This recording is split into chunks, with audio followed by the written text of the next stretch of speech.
출애굽기 12장.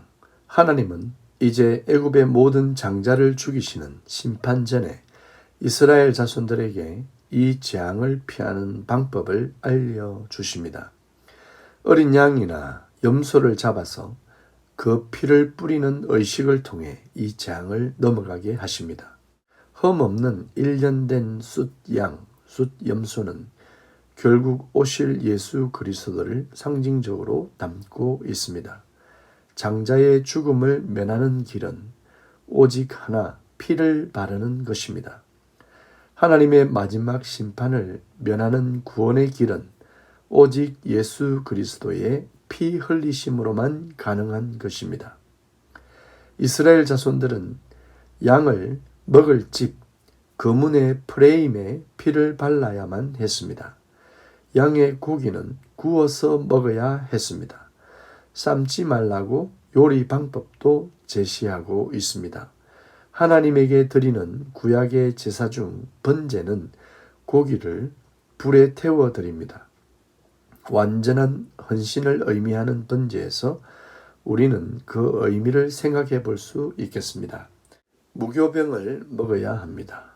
무교병은 누룩 없이 만드는 빵이니 빨리 만들 수 있고, 또한 누룩이 가진 의미는 죄이기 때문에 죄를 없애는 일과 관계된 음식이라고 하겠습니다.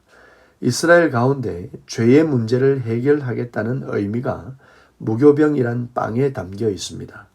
예수님의 몸이 떡이며 빵입니다.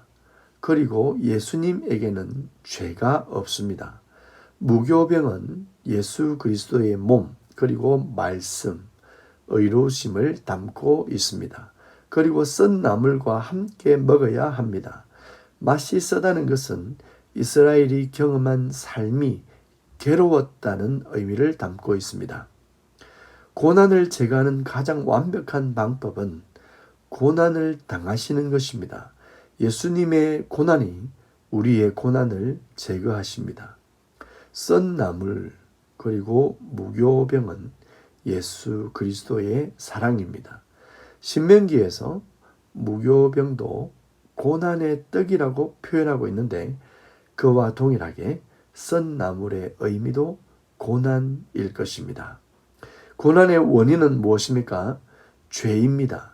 죄로 인간은 사탄의 노예가 될 수밖에 없고, 그 노예의 삶은 고난입니다.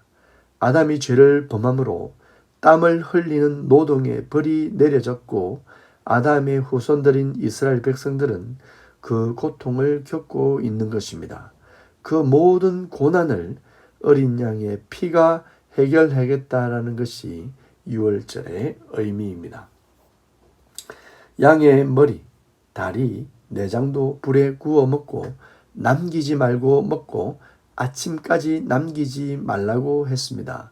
그리고 남은 음식은 불태우라고 했습니다.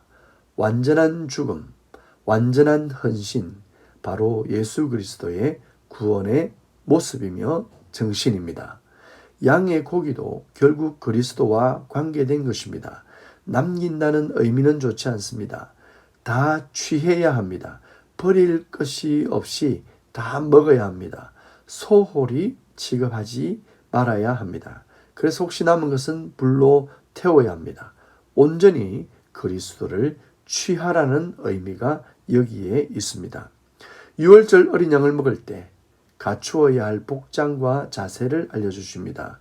허리띠를 차고 신을 신고 지팡이를 잡고 먹어야 합니다. 사실 식사를 하려면 허리띠를 풀고 더러운 신을 벗고 손에는 고기를 먹을 칼이나 수저를 잡아야 합니다.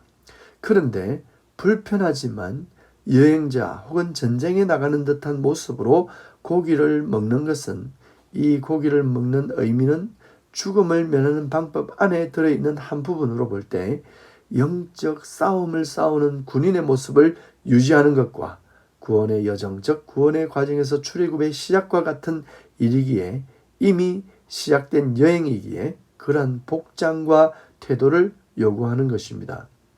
6월절로부터 7일간 무교병을 먹어야 합니다. 그리고 집안에 있는 누룩을 제거해야 합니다. 죄를 뿌리 뽑아야 합니다. 우슬초에 피를 발라 문 프레임 전체에 발라야 합니다. 우슬초는 볼품없는 나무입니다. 그러나 그 속에 피를 담고 있을 땐 능력이 됩니다. 볼품없고 아무도 흠모하지 않는 나사렛 동네의 한 청년 예수가 보혈을 흘릴 때 우리는 구원을 받았습니다. 하나님은 애굽의 장자를 다 멸하셨습니다. 바로는 모세와 아론에게 이스라엘을 데리고 나가라고 합니다. 430년의 노예 생활을 청산하고 수많은 이스라엘의 자손들이 애굽을 출애굽합니다. 결국 하나님은 이스라엘을 구원해 내셨습니다.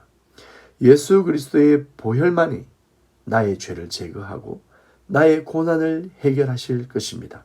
하나님의 군대가 되어 하나님을 따라 오늘도 전진합시다.